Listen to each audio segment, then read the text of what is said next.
देखिए योगेंद्र जी, भारतीय जनता पार्टी, मैंने पहले भी कहा, कांग्रेस पार्टी बार बार कहती है, सुबह उठती है तो कांग्रेस का नाम लेती है, रात को सोती है तो राहुल गांधी का नाम लेती है। राहुल गांधी कोई यात्रा निकालते हैं तो उसको शुभकामना देने की बजाय भारतीय जनता पार्टी उसमें मीनमेक्स निकालती है। हम तो इनको हमेशा शुभकामना देते हैं। जब देश के प्रधानमंत्री कोरोना जैसे महामारी के अंदर ताली थाली बजवाते हैं तो देश उनका सम्मान करता है, क्योंकि वो देश के प्रधानमंत्री है। राहुल गांधी इस देश के बहुत बड़े नेता है, कांग्रेस पार्टी के नेता है, देश में विपक्षी पार्टी के बहुत बड़े नेता है। अभी आप दीपक भी जलवाएंगे? अब दीपक भी जलाएंगे तो जलाएंगे साहब। देश के लिए दीपक जलाना, ताली बजाना, थाली बजाना कोई बुरी बात नहीं है। अगर देश के विपक्षी पार्टी का सबसे बड़ा नेता अगर देश में कोई यात्रा निकालता है तो भारतीय जनता पार्टी को स्वागत करना चाहिए, बल्कि उनकी मीनमेक्स निकाल चाहिए। राहुल गांधी जो बहुत अच्छा जीवन जीते हैं, योगेंद्र जी, पूरे देश ने देखा, पूरी दुनिया ने देखा। पैदल चले 4500 किलोमीटर और एक केवल टी शर्ट के अंदर, सर्दी, गर्मी, बरसात, आंधी, तूफान सब आए। मैं खुद भी झालावाड़ से लेकर अलवर बॉर्डर तक 16-17 दिन उनके साथ पैदल चला था। योगेंद्र जी, हम तो गांव के आदमी हैं, हमको ही चलने में बहुत तकलीफ हुई थी, लेकिन वो कैसे चल रहे होंगे, कैसे टेंटों में सो रहे थे, कैसे वो ट्रक में सो रहे थे, कैसा खाना खा रहे थे, कैसे वातावरण में रह रहे थे, ये तो उनका दिल ही जानता है। वाकई मैं आपके चैनल पे राहुल गांधी जी को सैल्यूट करता हूं। और अब वो 6200 किलोमीटर की यात्रा निकाल रहे हैं। इस देश में कष्ट पाना कितनी बड़ी बात है। आज योगेंद्र जी, मेहमान घर में आ जाता है तो हमारी बहन बेटी, हम लोग मुंह सिकोड़ते हैं कि जाएगा कब, क्योंकि रजाइयां कम पड़ जाती है, खाने पीने के बर्तन कई बार कम पड़ जाते हैं, कमरे कम पड़ जाते हैं। हमारी लग्जरी लाइफ हो चुकी है और वो लग्जरी लाइफ को छोड़ करके सड़कों पे रहेंगे, खेतों में सोएंगे, सड़कों पे सोएंगे, हाईवेज पे सोएंगे और आम आदमी से मिलेंगे, चाहे उसमें रिक्शे वाला भी होगा, तांगे वाला भी होगा, गांव का आदमी भी होगा, किसान भी होगा, खिलाड़ी भी होगा, डॉक्टर भी होगा, इंजीनियर भी होगा, तमाम लोग होंगे उसमें और वो सब लोगों से मिलते चलेंगे।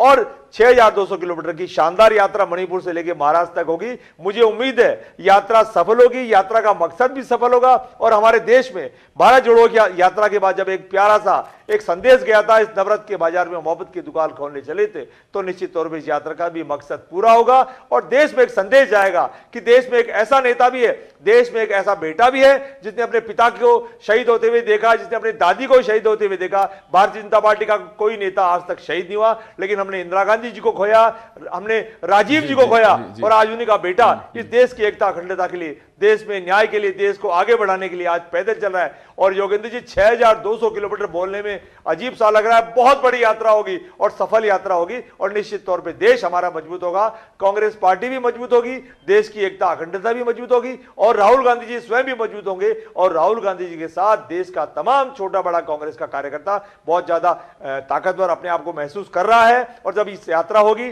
तो निश्चित तौर पर उसके बाद कांग्रेस एक अच्छे रूप में, नए रूप में और उभर के आएगी और भारतीय जनता पार्टी को निश्चित तौर पर शिकस्त देने में हम कामयाब होंगे।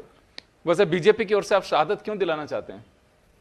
योगेंद्र जी, पहले एक जमाना था 2014 के पहले एक जमाना था, वाजपेयी साहब इंदिरा जी की और सोनिया जी की, राजीव जी की सबकी तारीफ किया करते थे। एक जमाना था जब भैरव सिंह शेखावत, अशोक गहलोत जी की तारीफ किया करते थे, शाम को बैठ के चाय भी पिया करते थे, भोजन भी किया करते थे। लेकिन जब से 9 साल में जब से देश किस दिशा में जा रहा है, राजस्थान के पूर्व मुख्यमंत्री अशोक गहलोत जी भी चिंता व्यक्त कर चुके हैं कि देश किस दिशा में जा रहा है। पॉलिटिकल पार्टी हम एक दूसरे को दुश्मन मानती है।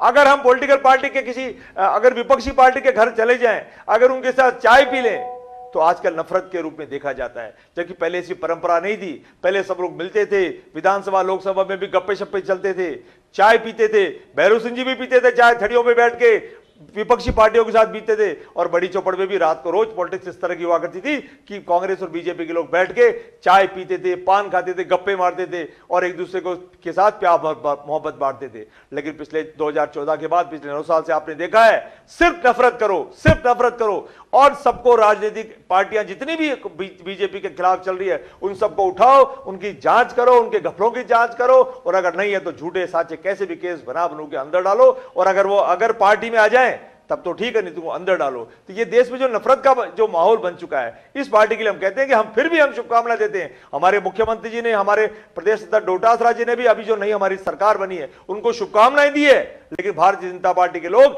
ऐसा कभी नहीं करते हैं कि राहुल गांधी की यात्रा निकाल रहे हैं, हम राहुल गांधी जी को अपनी यात्रा की शुभकामनाएं देते हैं, बल्कि उसमें मीनमेक्स निकालने का काम करते हैं। तो मैं भारतीय जनता पार्टी के नेताओं से और हमारे देश के प्रधानमंत्री और गृह मंत्री से और तमाम लोगों से अपील करना चाहूंगा कि मेहरबानी करके आप भले ही राज में हैं, राज करिए, भले ही आप घमंड में हैं, घमंड करिए, लेकिन आप इस देश के अंदर ऐसा वातावरण मत करिए कि बीजेपी का आदमी कांग्रेस को देकर नफरत करे और कांग्रेस का आदमी बीजेपी को देकर प्यार करने की कोशिश करे, लेकिन उसको आपका नफरत का चेहरा याद आए और देश वापस टुकड़ों में बंटने लगे। जैसा आपने हमेशा राज्यों में बांटा है, भाषाओं में बांटा है, इस देश को किस तरीके से आप बांटना चाहते हैं, उस नफरत को खत्म करिए। मैं आपसे अपील करना चाहूंगा और पूरी भारतीय जनता पार्टी से अपील करना चाहूंगा कि आप ऐसा एक परिपत्र जारी करें अपने ब्लॉक लेवल तक, जो आपका पन्ना प्रमुख है वहां तक आप जारी करें कि आज के बाद आप कसम खाएंगे और कांग्रेस पार्टी विपक्षी जो जितने भी कांग्रेस के कार्यकर्ता हैं या विपक्षी पार्टियों के साथी हैं, कार्यकर्ता हैं, उनका भी आप सम्मान करेंगे। यह भी आप सीख देंगे तो ज्यादा अच्छा संदेश इस देश में जाएगा।